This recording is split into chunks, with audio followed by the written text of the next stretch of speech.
Okay, cool. No, welcome to today's episode. My guest today is life coach, public speaker, and writer Cameron Hogan. How you doing, sir? It was great. It's a pleasure being on the podcast, Lorenzo. No, thank you for your time today, and I really do appreciate it.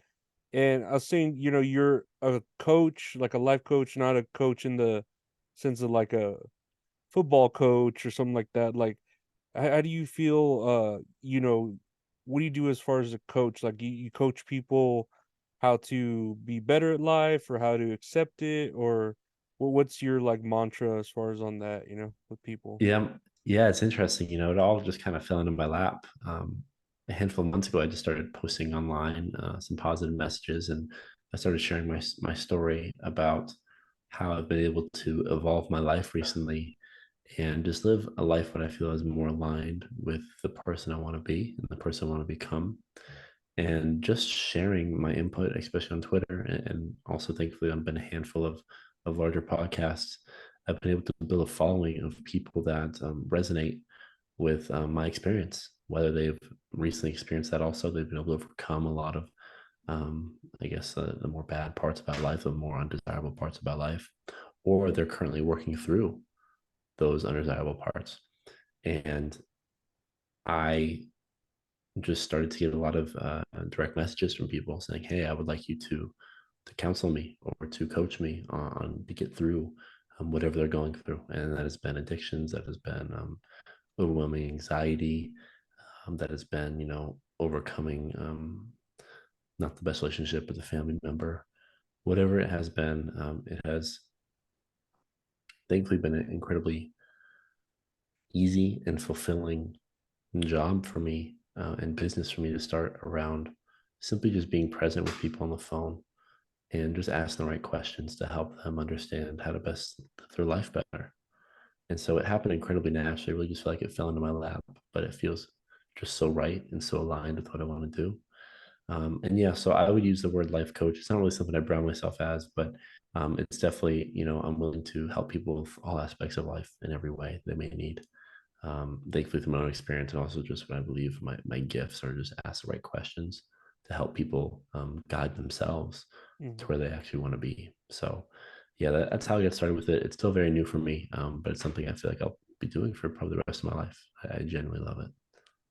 No, I've always and no, that's great. I felt that too. Like I suffer from severe anxiety, and I've always felt that it's a battle, that it's kind of like a boxer and a boxer in the ring, and a coach. I can't help you win this fight, but I could be on the sideline to give you all the advice you need to win. But you have to get in the ring and fight it yourself. And that's how I've always felt this. And then it's easier said than done, of course. Do you think your positivity and all the stuff that when you do help someone, is it from a religious sense, a spiritual sense, or is it just however they want to accept it? Like, do you kind of guide them that way, or do you let them sort of guide themselves, like you said?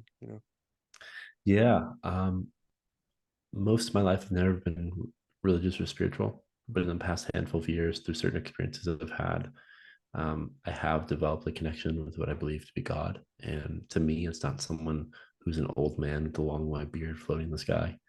That is kind of as a whole the universe. And the more I pray, the more I set my intention, the more I live aligned, more I live a life aligned with what I know to be right. I think what we all feel to be right by treating others properly, giving and serving others any way we can. I've noticed that my life has dramatically improved. And so I'm now one to preach a certain gospel onto others, my audience, or especially my clients. I want them to believe in whatever right to them. And in doing so, I believe when someone thinks there's more to this world than just themselves, naturally they'll want to act in a way that not only benefits themselves, but the people in the universe around them. And so oftentimes what I do to help people alleviate from their own self-sabotaging, their own suffering, is to have them kind of change the lens of how they view life to a lens that is all about serving others and spending their time and energy towards making the people around them better. And that could be, volunteering at the soup kitchen for the homeless, or simply just being a better father, mother, son, daughter, whatever it may be. Just naturally, when we take all the focus off of ourselves and onto others around us, so much of our own or excuse me, so much of our own struggles are alleviated almost immediately. Mhm. And so that's just a concept that I've found to be true amongst all religions, and amongst all people who talks about spirituality. That's just something that served me very well, and I believe will serve all of my clients and my entire audience if they decide to do so. Mm. No, I see. And I know there in Austin, you have these men circles, right? Where I guess men sign up, they go and you sort of coach them, I guess in a little bit more intimate sense because it's a smaller circle. I think you said up to 8 people, Correct. for returning for what does this offer for men? Is it like sort of to make you feel more yeah, I know this is yeah, odd in the times nowadays where it's tricky to maneuver, what is a man, how should a man act, how should a man feel. What is this for? Does it tell them sort of a reassurance? Does it help guide them through this sort of eggshell of a world we live in now, or how does that help them? I think it's a great way to put it. The eggshell of the world that we live in now.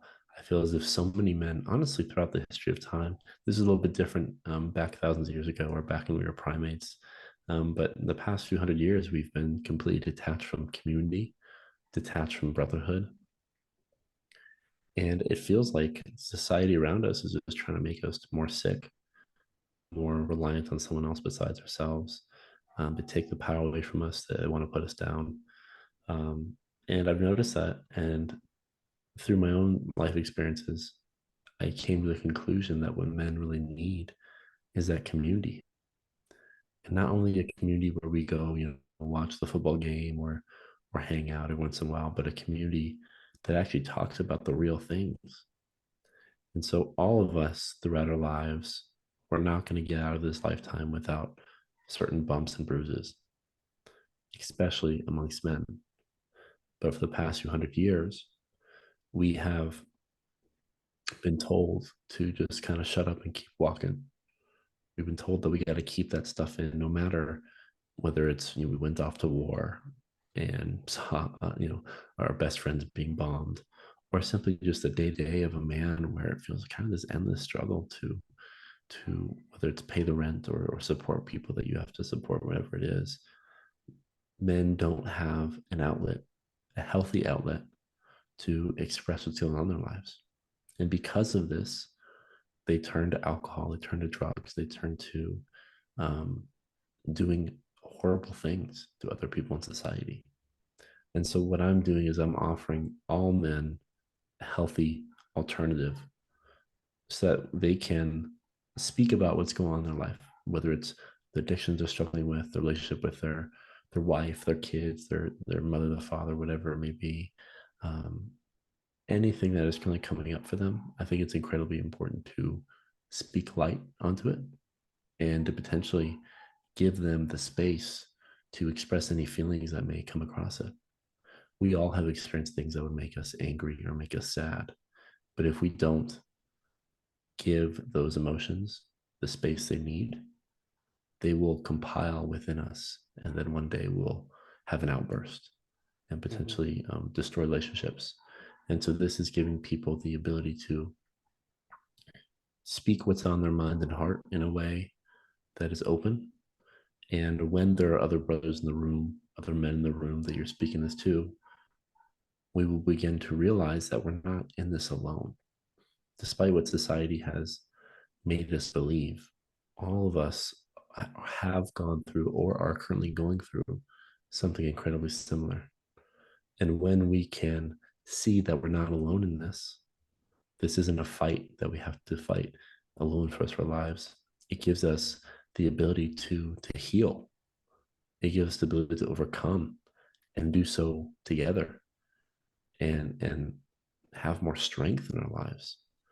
And because of this, we're able to show up better for our wives, for our families, for our brothers or sisters or friends, and overall just be the father that the world needs.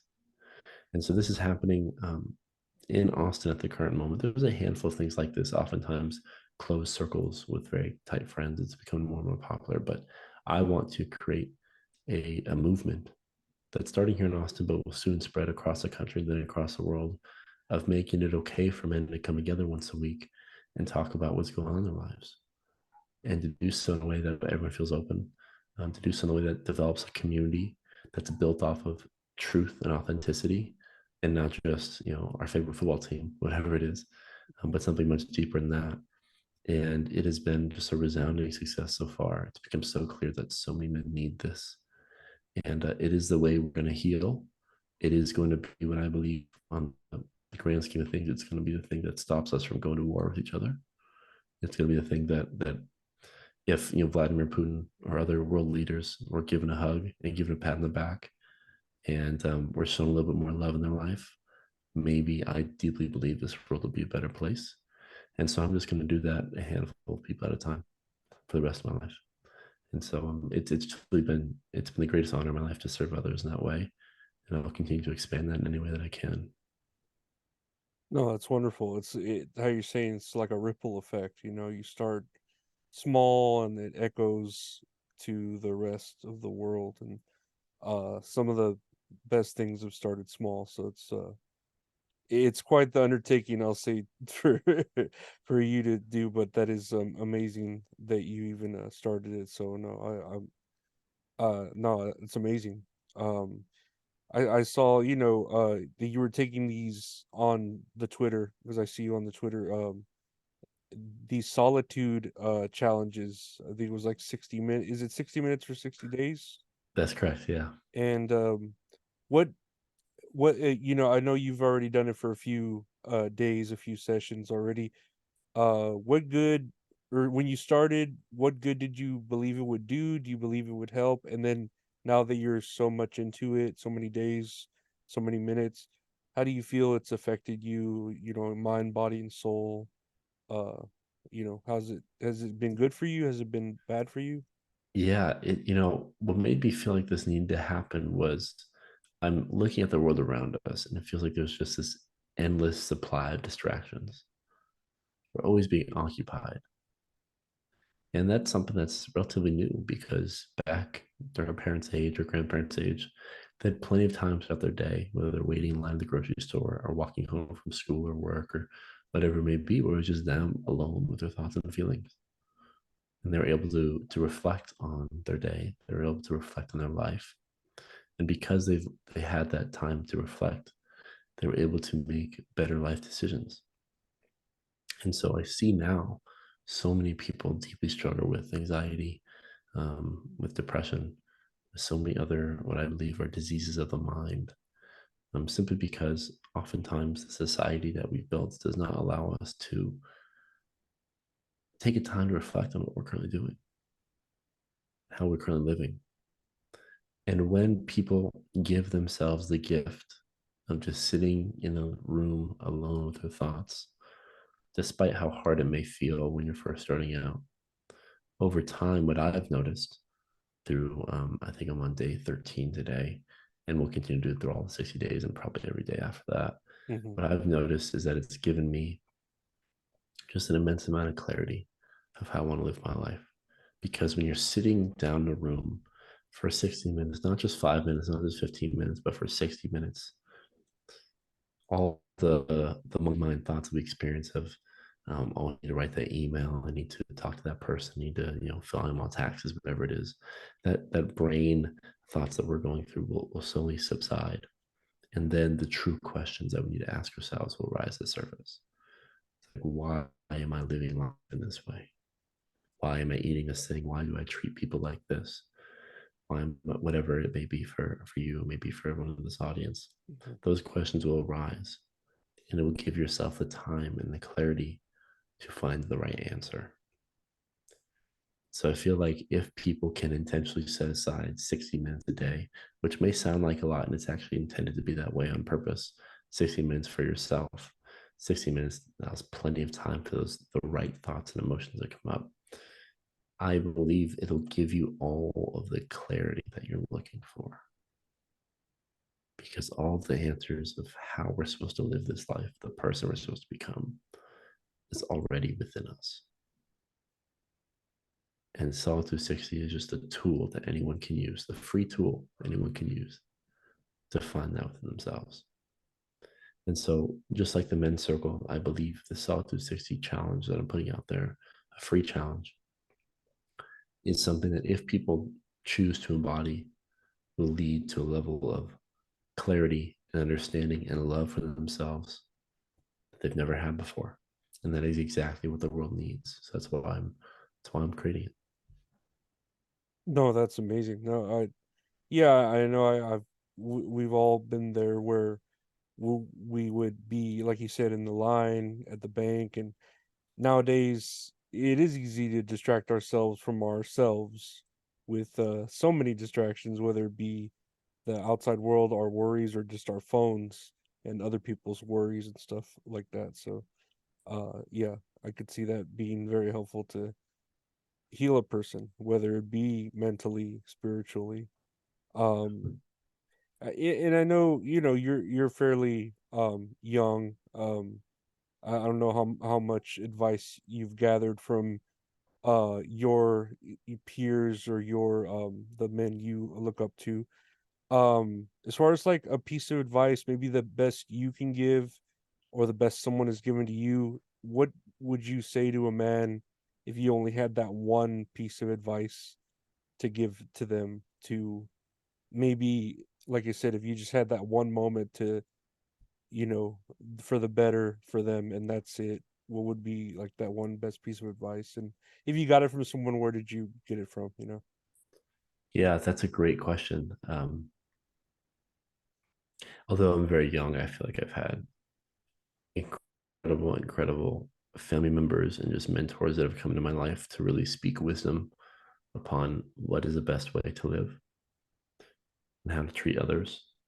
But the one thing that really comes clear to me, the one advice I'll give to every man, is to listen to himself, to follow their intuition. Because although society has tried to drown it out from our minds, there is a voice inside all of our heads telling us exactly who we're capable of being.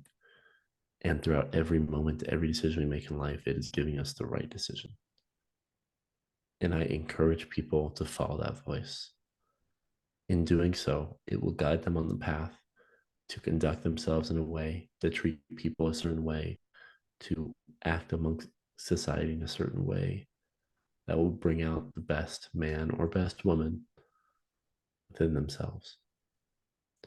And so, all the other advice we hear online that are oftentimes very conflicting, we can settle that aside and simply just listen to ourselves, and we will experience exactly what we're meant to experience in this world. And we will become the exact type of man, the exact type of father, the exact type of servant to humanity that we're meant to become this lifetime. So all of the answers are within. And I implore every man to simply listen to oneself. No, yeah, that's always good, because it feels like it's hard to be a man nowadays, with I don't know, the internet or the world, or everyone telling us what we can and can't do, or what is a man and what isn't a man. So I appreciate that advice. I don't know if you had any other things to share, Cameron, but I appreciate your time. I know they can find you, people, at linktr.ee/ Cameron Hogan. You're on the Twitter too. I believe it's Cameron Hogan. Yes, my Twitter and all social medias are just the actually at the Cameron Hogan. At the Cameron Um, Hogan. Yeah, the link tree link that you're referring to just gives people access to my newsletter, to book one call with me, to apply for the men's circles, and also my YouTube videos. To be honest with you, Lorenzo, the one thing I just want to like reaffirm to everyone, especially the men listening to this, oftentimes the audience that resonates my content the most is just like Lorenzo and I talked about. The world oftentimes feels like it's going against us, that they're trying to make us weak, and that society is just rigged and it's not in our favor. Mhm. And what I promise you, Lorenzo, and I promise the audience is that this is all a test, and we have the strength in us to build this society into exactly what we know it's meant to be, into a loving, healing place that is fair, that is equal to everyone and everything. And we were born at this time in 2024, where it feels like the earth is on the precipice of either um, going to hell or something else. Uh-huh. I promise you,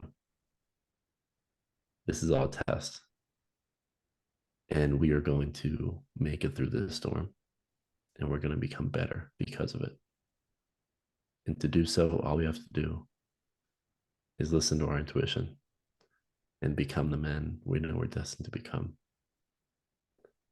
And I'm very hopeful, Lorenzo. I'm very optimistic about it, and I hope you are too. You give me hope. I'll say that. Because I am not. I'm more on the nihilistic approach to that. I don't see hope, but when I saw your energy and the people like you who hold on to hope, it gives me hope, and it's not in like a naive sense of hope. It's a legitimate, maybe we can make it through this, and I appreciate everything you're doing, brother, and amen to that. And yeah, no, everyone can find you at linktr.ee/Cameron Hogan, or at the Cameron Hogan on Twitter if you want to, you know, get connect with him. Appreciate your time, Cameron. I really do. Of course, of course. Thank you so much for the opportunity. I'm looking Yeah, forward to giving this gift, or this podcast to your audience. I'm very happy and proud of what you're doing here with this podcast, and can't wait to see what you do going forward. yeah, no, and I thank you, and I can't wait to see your ripple effect. Hopefully, move on in the entire world. We really do need it this time. Exactly, exactly, my friend. Well, my friend, have a great day, and You look too. forward to keeping in touch. You too. Thank you so much. Bye. Of course. Bye bye.